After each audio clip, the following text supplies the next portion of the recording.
Tervetuloa taas tänne Leffahullu-podcastin pariin.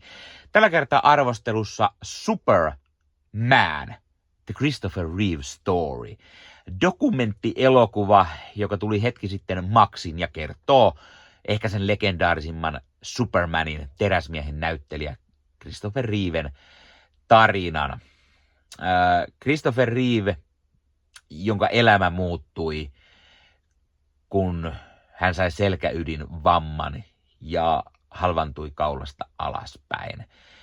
Tämä dokkari näyttää, tässä on paljon vanhoja haastatteluja ja uusia haastatteluja. On Reeven perheeltä ystäviä, elokuvateollisuudessa tuttuja hahmoja. Tässä on todella paljon kaikennäköisiä kotivideoja, mitä on kuvattu. Se oli tosi iso juttu silloin kasarilla, ysärillä kuvata niin kuin kotivideoita ja pätkiä, missä nähdään Christopher Reeven leikkivän lastensa kanssa ja näin ennen kuin hän halvaantui.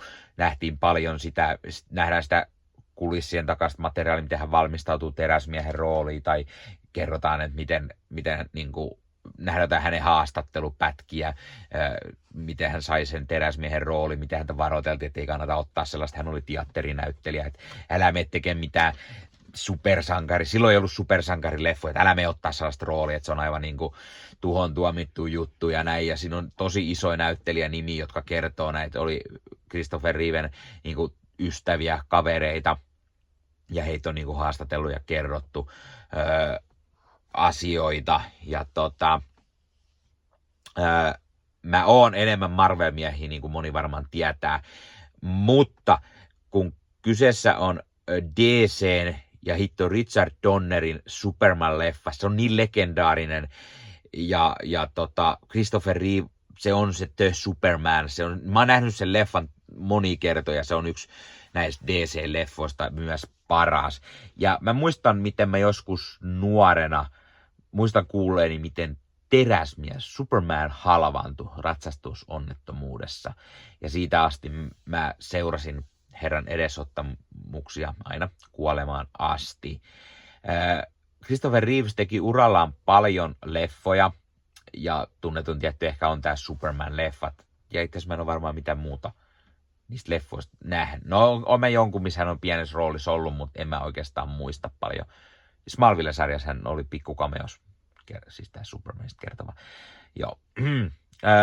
Tää leffa käy hyvin myös läpi sitä, miten Reeves pudottua hevosen selästä kärsi selkäydinvammaa, halvaantui kaulasta alaspäin. Se muutti herran elämää ja tää kertoo siitä tosi koskettavastikin.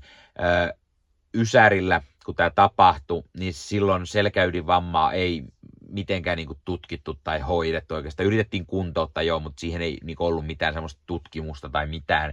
Ja tämä kertoo siihen, että kun kyseessä oli Christopher Reeve, sen verran iso nimi, ja kun hän koki tämän halvaantumisen, tämän selkäydinvamman, niin miten kun hän halusi muutosta asiaan, hän perusti Christopher Reeve-säätiön, alkoi puhumaan asioista julkisesti ystäviensä kanssa, halusi sille asialle huomioon ja rahaa tutkimuksiin, niin miten iso säätiö siitä tuli ja miten se niin kuin auttaa tänä päivänäkin kaikennäköisissä tutkimuksissa, miten tätä niin kuin, tämmöisiä halvaantumisia, tämmöisiä vammoja tutkitaan ja hoidetaan ja niin kuin se on saanut paljon enemmän asioita ja se niin kuin, tämä jotenkin tosi ihastuttavasti kerrottu dokkari silti kaikessa niin kuin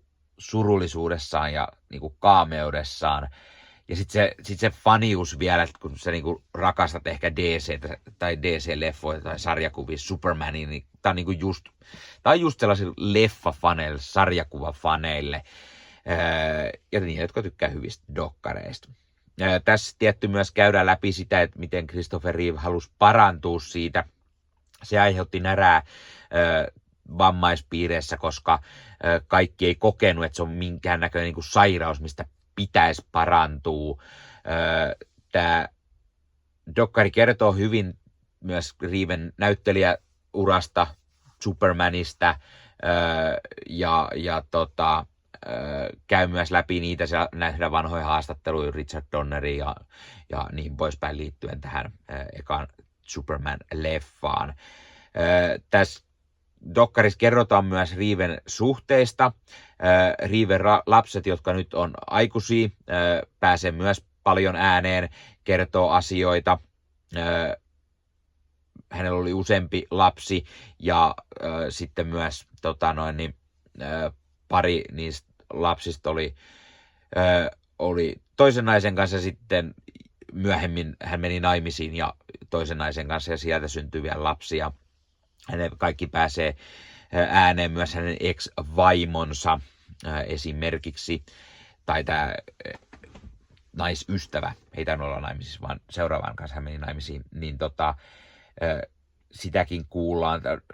Tämä uudempi vaimo valitettavasti kuoli noin 1,5 vuotta Christopher Reeven kuoleman jälkeen, ja sitten kertoo myös sen, miten se vaikutti tähän heidän yhteisen lapseen, kun hän menetti 1,5 vuodessa molemmat vanhempansa. Siis niin surullista oikeasti, kun se kertoo se poika sitä. Kuten mä sanoin, tässä leffassa nähdään paljon niitä kotivideopätkiä, nähdään Reeves ratsastamassa, leikkilasten kanssa pelailua, jne. Sitten kun hän halvaantuu, niin on myös tehty kaikennäköisiä kotivideoja hänen toipumisestaan, hänen yrityksestään tulla toimeen, tai mitä kaikkea. Se on niin paljon kaikkea semmoista kuvamateriaalia, niin sen takia tosi niin kuin mielenkiintoinen ja hyvin tehty dokkari. Ja kun tässä haastateltiin niitä lapsia, ex-puolisoa, ex-naisystävää, kaikennäköisiä kavereita, hänen näyttelijäkavereitaan, jos siis tuli tosi hyvin ystäviä. Glenn Close, siis Susan Sarandon oli mukana, Jeff Daniels, Whoopi Goldbergia, ja sitten on paljon myös materiaalia Christopher Reevesin yhdestä tosi hyvästä ystävästä Robin Williamsista, näyttelijä Robin Williamsi, ja tässä nähdään myös tosi koskettavasti, miten se vaikutti, se Reeven halvaantuminen. Robin Williams oli paljon heittämässä aina vitsiä tästä, mutta sitten myös miten se vaikutti Robin Williamsiin ja sitten kun Christopher Reeve kuoli, niin millä tavalla se vaikutti Williamsiin ja joku onkin sanonut myös tässä dokkarissa, että jos Christopher Reeve olisi elos, niin ehkä olisi myös Robin Williamsi. Tosi surullinen dokkari siis myös. Tämän dokkarin ohjaajana toimii Ian Bonhoute ja Peter Etegui, jotka oli myös kirjoittanut tämän yhdessä Otto Burnhamin kanssa. Tämä on siis tosi hyvä ja mielenkiintoinen dokkari Christopher Reevestä, kertoo hyvin hänen näyttelijäurastaan, halvaantumisesta, mitä kaikkea sen jälkeen tapahtuu.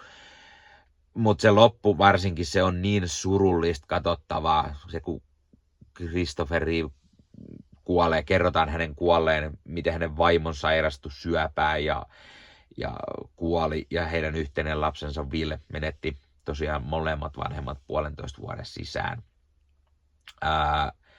Tätä ei todellakaan tätä leffaa tai tätä dokkaria kato kuivisilmin siis. Tämä oli rankkaa katsottavaa, mutta silti tosi hyvä, ja tämmöisistä dokkareista mä tykkään. Mä antaisin tällä arvosanaksi 9/10. Löytyy siis maksuaratoistopalvelusta. Oletko sä nähnyt tämän dokkarin? Mitä mieltä sä olit siitä? Tykkäsitkö, etkö? Miksi et? Miten hyvin sä tiedät tämän Christopher Reeven tarinan? Entäs, ootko sä nähnyt tämän Superman-leffan? Tai ne 3 muuta? Reeve teki 4 Superman-leffaa yhteensä. Tässä myös kerrotaan niistä parista ei niin hyvästä Superman-leffasta ja miten Reeve ei välttämättä olisi halunnut tehdä sitten 2 jälkeen enää. Olisi halunnut tehdä jotain muuta, mutta sopimusta oli, joten näin.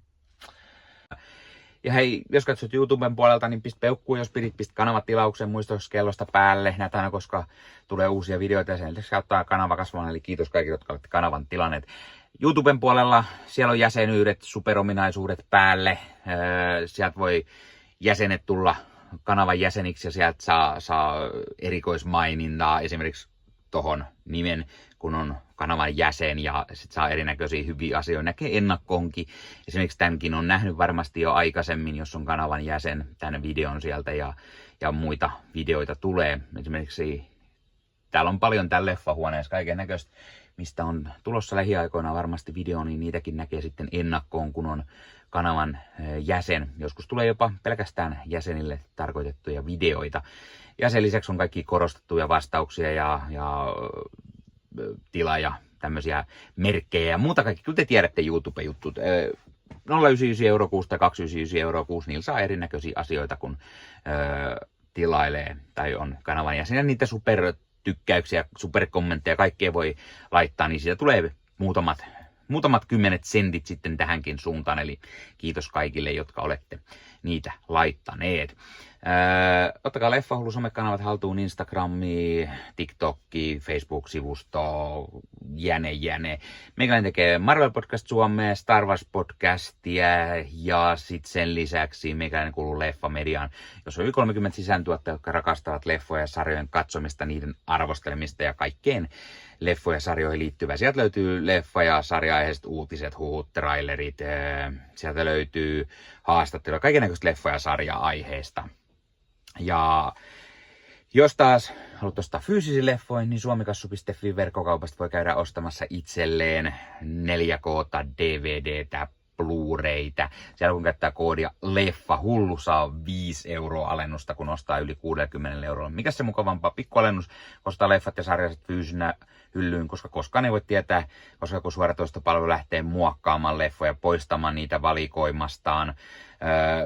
Usein kuvan ja äänenlaatu kärsii, koska suoratoistopalvelun bittivirta ei riitä. Kun leffa on fyysinä hyllyssä, siinä on paras mahdollinen kuvan ja äänenlaatu ja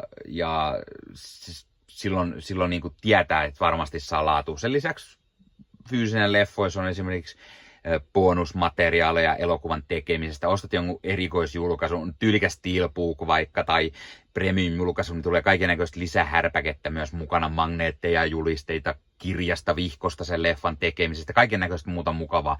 Sen takia fyysinen formaatti on aina jees. Noniin, tää oli Leffahullu podcast tällä kertaa. Ei muuta, ensi kertaa. Se on moro.